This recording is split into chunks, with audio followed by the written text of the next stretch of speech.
Hey guys, post-production Glowplasma here, just to let you all know that this video is going to be a little different than many of the other Glowplasma ones on the channel, and that's because we had the grand old issue of audio issues this week. Everybody give me a round of applause. I know, it's so impressive, but it really just sucks. I always hate when I have audio issues like this. It sounded like there was a fan running constantly behind me, and just like this really shallow hiss, and I edited it out as best as I could, but it does make my voice sound a little different as well, so it's not a perfect video, but I really like the discussion I had, especially trying to catch up with Märchen Crown, so I'm not going to re-record the video, but just letting you guys all know at the beginning of this video, I don't blame if you click off now, because this video does not sound great, but either way, let's talk about Märchen Crown, chapter number 27. Hello everybody, how's it going today? Glowplasma here about Märchen Crown at chapter number 27.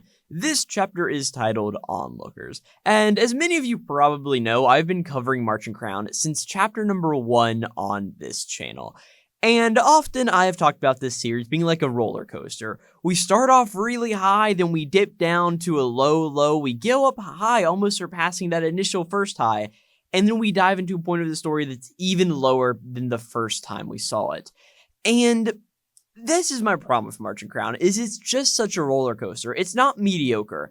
It is really good, then god-awful terrible. And this is one of those chapters of Märchen Crown, which I think will really help the series in the long run, because it finally establishes and lets us understand what the true story engine of Märchen Crown is.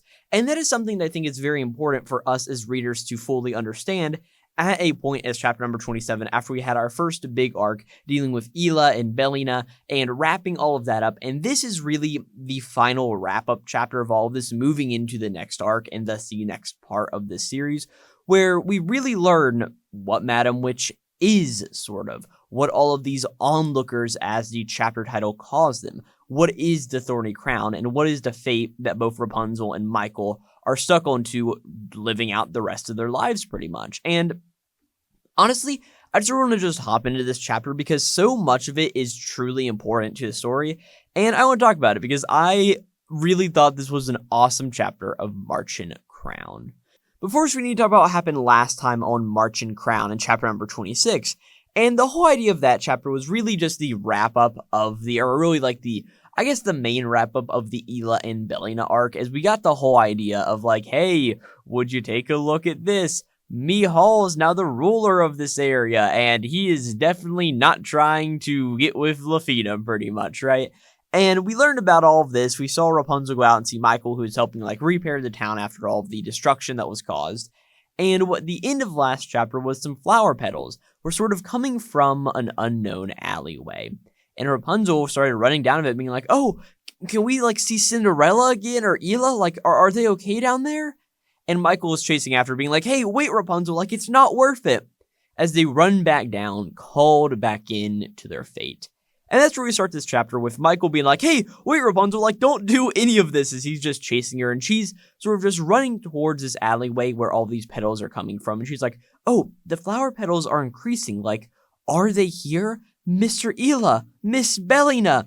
And I do find it a little weird here that Rapunzel calls her Belina, because like the whole idea of the last arc was Belina getting rid of the name of Belina and becoming Cinderella, this name that Ela gave her. So it's honestly a little funny whenever it's like she doesn't want to be referred to as Belina anymore. It's sort of like one of these like dead naming situations.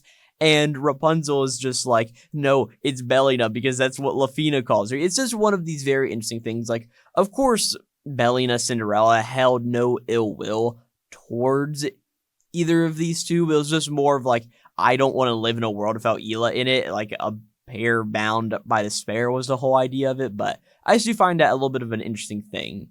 But eventually Rapunzel just keeps on running, and eventually she appears in a room. All of the various things she was carrying are still in her hands, as she appears in the tower that she grew up in, and she's like, what's going on? This is the tower that I grew up in, pretty much, as we just see all of this sort of around here, and this sight that's very familiar to Rapunzel. And as she's like frantically looking around, a voice comes from behind Rapunzel, as we see it's Madam Witch, and she's like, oh, still as inquisitive as ever, aren't we? Where will that curiosity lead you, I wonder? to bliss or to ruin. And both Rapunzel and Mikel turn around and are like, whoa, it's Madam Witch. And we see that her name is, she's Rapunzel's witch, also known as Judith. And Judith is in like, oh, how nice to see you again, Rapunzel. And also to finally meet you, Mikel. Or should I say, her true companion. And in this moment, Mikel is like, oh, wait a second, like, her voice, it's the same one I heard all the way back then. A voice that sounds like the rustling trees on a quiet night, as if it's not of this world. A voice that makes her seem almost like pure darkness itself. And as we just get a look more at Madam Witch here, we see that Rapunzel runs up being like, oh, hey, Madam Witch, like, I'm really sorry for breaking my promise to you and also for taking so long to come back to the tower. And Judith is like, hey, it's all right, Rapunzel. The day would come when you would eventually find your true companion and embark down your fated path. That is the purpose for which I watched over you and nurtured you. And Michael's like, fate? Like, what are you talking about? And he's like, those two, Ela and Cinderella, said the same thing, that fighting to obtain the thorny crown was the fate that someone had written for them. But, like, what did they mean by that? Like, what even is this thorny crown anyway? And Judith then says, well, that is exactly what I've come to tell you. As we get a very interesting look at what is under Judith's hood, as we really just get a focus on her right eye, or no, that's her left eye, my bad.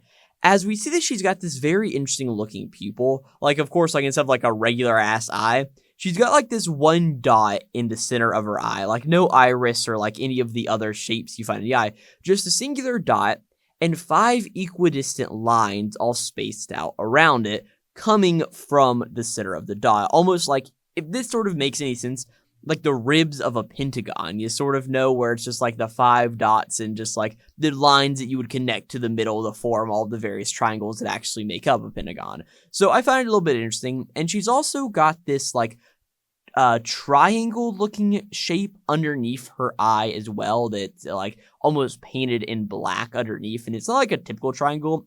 It sort of like tapers off to one side and connects on that one side, almost like it's a little bent. Very interesting design that Judith has here. As we get a little bit of narration from Judith's perspective, as she just explains, the thorny crown, the oldest wedding gift that once united men with the gods. It was meant to join heaven and earth under one rule and bring harmony and order to the world. And yet, there were none worthy to claim it. And so it lay quietly in wait in the deepest reaches of the world for a new ruler of men. And as Judith is explaining all of this, she then looks over to Mikel, saying, and Mikel, you shall become that king. You must defeat the other king's branches, such as yourself, and place the crown upon your head. That is the fate that has been written for you. And I find this very interesting, because this also confirms sort of what we already knew and could put together, of that for each pair that sort of has a fairy tale princess, they're going to have a cursed counterpart, a king's branch, that has to go through the thing of, what was it, Selectio Legalis, of like, hey, let's see who wins this battle here, to pretty much determine who is the strongest out of all of them, who will win the battle royale, pretty much, to get the thorny crown. So I do sort of like how this all gets sort of explained here, and that Mikel is going to be the king for Rapunzel, and thus Rapunzel the queen. Though I do find it very interesting that it's very much just like, hey, the thorny crown is placed on Mikel's head. He is a cursed guy, all things considered. Oh yeah, and also Rapunzel, yeah, you don't really have a role in this as far as we know so far. You're just like the woman. I don't know. This is really my one complaint with this chapter, is we don't really understand what Rapunzel's role is supposed to be here. But either way, Mikel then just says, like, hey, so what you're saying is that we're just have to keep on fighting from here on out, pretty much, against others like Ela and Bellina? Like, what are you talking about? We never asked for a fate like that. And I find this so interesting, As Judith just says, oh no, you have a choice. Whether you choose to fight or turn your back on it is up to you. However, the deeper your love grows, the greater your longing, the more your fate will be inescapable and stand in your path. There was once a pair like you who came before, who chose to run from their fate. But their tale ended in tragedy. I pray from the sidelines that you two do not meet such an end. I've summoned you here today to give you this warning. And Michael's like, what do you mean, like, before us? And Judith says, yes, they were your... As a voice comes from behind Judith, sort of cutting her off, like, hold on. Just how much do you intend to divulge, Judith? You've already told them all they need to know. As we see the witch that we formerly met last chapter, Bellina's witch, Andrea, appear here in the moment in the same exact room that Judith is in here in the tower. And I find it very interesting because, like, as Andrea appears in the room, like, these feathers sort of appear behind her and, like, just, like, fall to the ground. I wonder if it was, like, some teleportation thing or, like, how exactly she appeared in here. But we also do see whenever both Judith and Andrea leave here in a few pages, there's also, like, these feathers that sort of, like, fall from their exit, sort of. It's a little bit of a weird thing, and I wonder what these feathers have to, because, like, they seem like a perfectly white, almost, like, pearl feather, almost. Or pearl in color, I should say. So I sort of wonder what the whole idea of, like, who are these people really? But we'll get to all of that in my theory crafting here, because I got a bunch of theories to talk about, right? But the whole idea is Andrea's like, hey, we are mere onlookers, Judith. No matter how our affection for a pair may grow over the years, we must not get too familiar. And Judith's like, you have a point, Andrea. Well, I shall leave it there, then. And Rapunzel, who of course is like still carrying all of these like food stuff she got from town, is like, hey, Madam Witch, does that mean that we'll never see those two again? Like, I want to see them and have a conversation, not as adversaries, but like as friends. As Judith is very cold, she's like, a childish wish. Such a soft heart will be in danger one day, not only to you, but to your companion as well. And she's like, okay. As Judith quiets down here in the moment, but very funnily in the whole idea of what Andrea's just like, hey, don't tell him anything else. Andrea's just like, well, then again, if you really wish to feel their presence once more, you need to only place your hands upon the souvenir that they left you. That is their heartfelt gift to you. Through your hearts rather than words, it may lend you their strength. And Rapunzel's like, oh, their gift? And she's like, oh, you mean those glass slippers? As Andrea just says, that is only, of course, if those two are truly so kind. And she, like, starts to just laugh a little bit like, ha, ha, ha. As, of course, in retort to what Andrea's just said, we see that Judith's like, ha, ha, ha. Now look who said too much. And Andrea's like, oh, be quiet, Judith. Well, we shall now take our leave. And Judith just says, farewell, Rapunzel. I'll be watching over you, no matter when or where. And I'll be leaving her in your care, so make sure you become king, Mikel, son of Rydell. And we just see that both Andrea and Judith start to hover into the sky and hover up towards the top of the tower where, of course, Rapunzel grew up in. And these feathers fall from the sky as the two witches disappear. As Mikel just screams out, like, wait, Rydell, like, do you mean my dad? Like, wait, like, hey, you know my dad. As we see the two witches get out of sight, as Mikel and Rapunzel then walk a little bit back out of the door of the tower and appear back in the town of Pansnia, as we just see that the two of them are like, oh no, what is like going on here? And Rapunzel looks back up to Mikel and like, hey, Mikel, are we like back? As Mikel is just quiet and starts walking away, he's just like, why, like, Dad? And that's where we end chapter number 27 of Märchen Crown. This chapter is just so intriguing for a number of reasons. I think the obvious sort of conclusion here is that Judith was getting ready to tell Mikel that, like, hey, the pair that were my wards before you had a child, and they ran away from their fate. And that child is you, Mikel. Of course, so she's like, hey, son of Rydell. Like, I think that is sort of the obvious conclusion that we are getting to here. But more that's really, like, that's, I think, the big mystery that we're supposed to understand in this chapter is, like, hey, Battle Royale, branches, we get the Thorny Crown, all of this together equals out to there are these pairs, and again, with this whole idea of these two, like, cursed pairs, pretty much.